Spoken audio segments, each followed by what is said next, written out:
right? They could have an extreme reaction to it because it would make them uncomfortable. That's what's interesting. There was a time when any model dreaming of success knew that to become somebody in the fashion world, they would eventually have to step inside Terry Richardson's cold white studio. A bare room with nothing but a blinding wall, an overwhelming flash, and a photographer so powerful that no one dared say no. It was the place where Kate Moss once stood, where Gisele Bündchen once smiled into the camera, and where countless invisible boundaries slowly faded until they no longer existed. The industry called him the man who redefined raw aesthetics. Designers praised him as a revolutionary. His spontaneous snapshots helped shape the visual identity of a generation of icons, the very culture that later inspired movements like 90-second supermodels and the revealing narratives now known as the dark side of fashion. But behind the glare of his flash and the multi-million-dollar campaigns was a secret the fashion world had known far too early, yet chose to bury in silence. Inside that same white room, things no one dared speak aloud were happening again and again. It was a place where professional standards dissolved, and where 19-year-old girls still learning how to protect themselves were forced to face the absolute power of a man the industry worshipped. The most painful question was not what Terry Richardson did, but why he was able to do it for more than 2 decades. Why did those with the power to stop him turn their heads away? And why did his downfall happen in only 48 hours so fast that the entire world was left in shock? This is not simply the story of a photographer. It is the story of how an entire industry collectively hid the truth until the day it could no longer hide it. Before Terry Richardson became the name that would one day make the entire fashion world fearful and fascinated at the same time, he was simply a boy raised inside a fractured artistic family. Nothing in his childhood resembled the polished glamour of runways or studios. It all began in a cluttered apartment where a brilliant but unstable father and a stylist mother pulled him into 2 opposing worlds of fashion, the seductive and the self-destructive. His father, Bob Richardson, had once been a revolutionary photographer of the 1960s, a man adored by Vogue and celebrated by the creative elite. But genius came tangled with darkness. Mental illness, paranoia, and emotional collapse slowly destroyed his career right in front of Terry's eyes.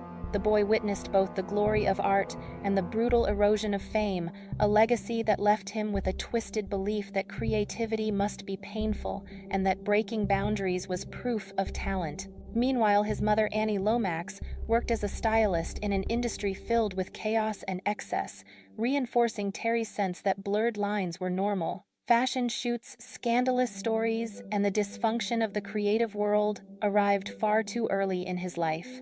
He grew up without a clear understanding of professional limits, only a deep admiration for the idea of the rebellious artist, a theme that would later echo in many narratives about the dark side of fashion. As a teenager, Terry did not choose photography first. He chose punk rock, a realm that encouraged defiance and disorder. Music did not work out for him, but the spirit of rebellion and the craving to be seen stayed. Everything changed the moment he picked up a camera. To Terry, the camera was not just a tool, it was power, a form of control that the boy who once watched the world throw his father away desperately wanted. The early 1990s became the perfect stage for someone like him. Fashion was tired of the overly polished aesthetics of the previous decade. Editors wanted something real, raw, imperfect, something that matched the rising cultural hunger for authenticity. Terry understood this better than anyone. Growing up in dysfunction, he learned how power operated in creative spaces, and he recognized that fashion needed someone willing to push further than the rest. His chaotic childhood, his broken family, the emotional wounds he carried all shaped his entry into photography. He did not approach the craft as someone seeking beauty, but as someone seeking dominance. A child who once lost everything, now wanted to hold everything in his hands through the camera, through influence, and through boundaries that would slowly stretch and then disappear entirely. Long before the world acknowledged it, the seeds of a storm, the kind often exposed later in stories about the 90-second supermodels era, had already been planted deep inside him. If Terry Richardson's chaotic upbringing shaped the shadows within him, then the 1990s became the moment when those shadows found the perfect spotlight. His entry into fashion did not come from a glamorous opportunity, but from a simple street-style shoot for Vibe magazine in 1994. The photographs were nothing like what the fashion world was accustomed to. There was no refined lighting, no elaborate set design, no meticulous styling. They looked like spontaneous snapshots taken at a party, raw, overexposed, imperfect, and aggressively honest. Those very imperfections were what editors suddenly found electrifying. Fashion had grown tired of the polished artificial beauty of the previous decade, and Terry unknowingly delivered exactly what they craved. His rise was quick. By 1995, designer Catherine Hamnett invited him to shoot her spring campaign, and the result became a cultural eruption. Models in miniskirts exposing pubic hair, something no mainstream or luxury fashion house had dared to touch before, appeared boldly in the images. It should have ended his career, but instead it cemented him as the enfant terrible of the industry. Brands seeking edginess flocked to him. Tom Ford, Marc Jacobs, Yves Saint Laurent, Gucci, Diesel, Supreme, and countless magazines believed Terry was the antidote to stagnation, the disruptive force who could redefine visual culture. His signature emerged clearly: the stark white wall, the harsh flash, the confrontational closeness of the subjects, an aesthetic that would influence not only campaigns, but also the emerging visual language behind many narratives of the Emertax. 90 Seconds Supermodels era. Yet behind the praise lay something darker. Terry used the camera not only to create images, but to test control. During shoots, especially with young models, he often pushed boundaries under the guise of spontaneity, observing how far he could go without hearing the word no. Many were too inexperienced or intimidated to refuse. A single session with him could transform a career, and everyone knew it. The more the industry applauded his rebellious style, the more Terry believed he was untouchable. This tension between artistic freedom and predatory power would later become central to the dark side of fashion. In truth, the door that opened for Terry was not shaped solely by talent. It opened because the fashion world was willing to overlook warning signs in exchange for images that felt new, provocative, and profitable. Those first boundaries he crossed seemed small at the time, but once a boundary moves, it rarely stops. And in Terry's case, it would continue to move until it vanished entirely. By the early 2000s, Terry Richardson was no longer just a rebellious photographer. He had become a cultural force, a figure so dominant that supermodels and brands alike approached him with a mixture of desire and fear. In this era, no one in fashion did not know his name.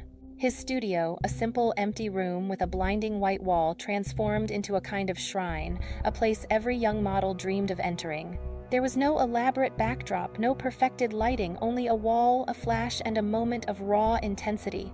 The industry praised him as the man who broke aesthetic rules, the artist who brought authenticity back into fashion. His images shaped campaigns, magazine covers, and the emerging stories of the 90 Seconds Supermodels generation. But they also became the foundation for something far more troubling in the dark side of fashion. His power surged even further with the release of his book Terry World in 2004. These were not artistic nudes, but explicit scenes in which Terry himself participated. Instead of condemning him, the fashion world celebrated the book as revolutionary. Creative directors called it liberating, designers found it provocative, and Terry took their praise as proof that he could do anything he wanted. Inside the studio, he often blurred lines under the pretense of freedom. He would remove clothing, make jokes, encourage models to relax, and gradually turn the session into something no longer purely professional. Many young models did not know how to respond.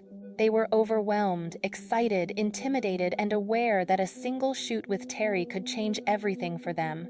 Major brands like Marc Jacobs, Tom Ford, Yves Saint Laurent, Gucci, Diesel, and Supreme treated him as indispensable, placing him at the center of their campaigns. Even as rumors circulated among models about strange photo shoots, overly intimate interactions, and the oppressive privacy of his studio companies continued hiring him.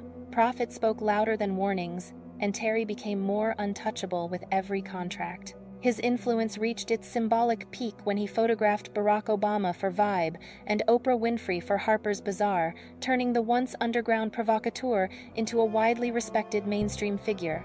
The greater his fame, the fewer questions people asked. The more he was praised, the deeper the silence grew around him. In the harsh brightness of his white-walled room, the line between creativity and exploitation dissolved quietly and completely. Terry no longer needed to break boundaries. The industry had already removed them for him. While Terry Richardson stood at the height of admiration, small, uneasy stories began to surface, whispered among young models backstage, in corridors, and in late-night conversations. These stories were not scandals published in newspapers, but personal warnings exchanged quietly by those who had stepped inside the white-walled studio and left feeling that something had been taken from them. The first public cracks appeared in 2005.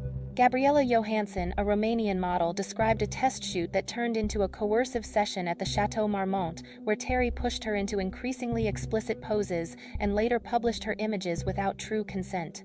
That same year, 17-year-old Frank Lay recounted being pressured to undress completely during a shoot without any legal documentation, only to discover his explicit photos later printed in Terry World.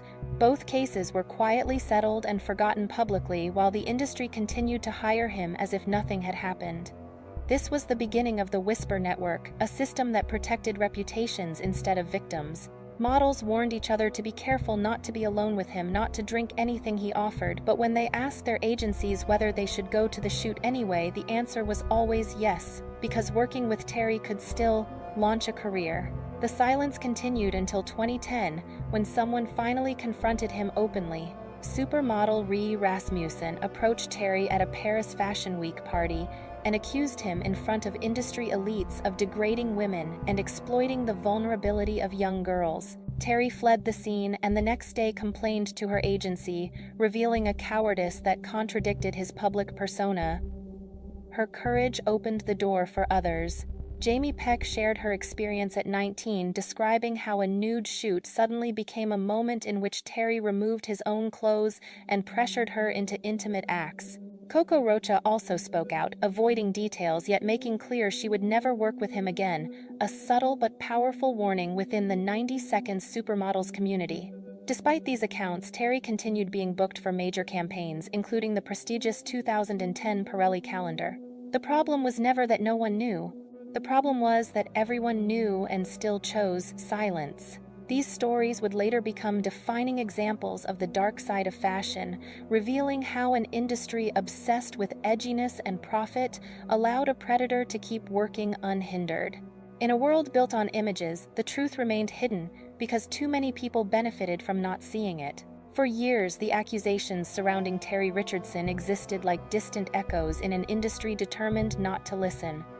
But in October 2017, the world changed. The Harvey Weinstein scandal exploded, shaking Hollywood and igniting the Me Too movement. It was no longer a story about one man.